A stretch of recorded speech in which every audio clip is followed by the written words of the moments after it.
I think there's two ways. We could go to a capacity market style. Um, I think there's all kinds of history on that and empirical evidence, and there's trade-offs. You know, the one thing it does keep a lot of old, antiquated generation on the system that doesn't run much, and people get irritated by that, right? Because they say, "Why am I paying for something that hasn't run? For it only runs like a week out of every year." But just think about it. It'd have been nice to Yeah. have that for 1 week this year. So that's always a trade-off in my mind. There are things we can do within the all energy market, which we have here. Um, for example, you can increase the amount of reserves that are required, and then drop the price cap. And so you basically are getting more revenues in sooner because once you get to a certain level of reserves, you get on this demand curve, and so you're putting more revenues in sooner.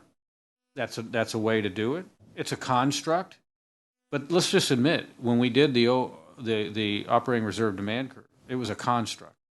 It wasn't pure energy pricing. But the problem was the pure energy pricing was not delivering the stability that we needed. We had too many assets that were retiring, and we were running reserve margins that were down in the single digits, which today were at least in the double digits.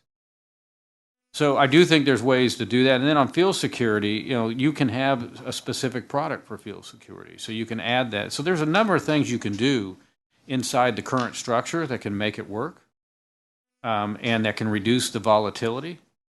So I think we've committed in a week. We'll give you some ideas as to how you might do that. Some trade-offs. I think everything should be on the table.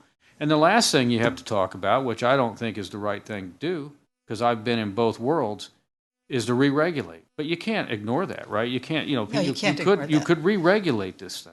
But I'm old enough, like I said before, to know what that looked like, and there was a reason why we went competitive in the state, and I think it's served us well. There's been some really good things. The amount of savings that people have gotten through it, and the fact is, we're not going to pass on any of this recent episode.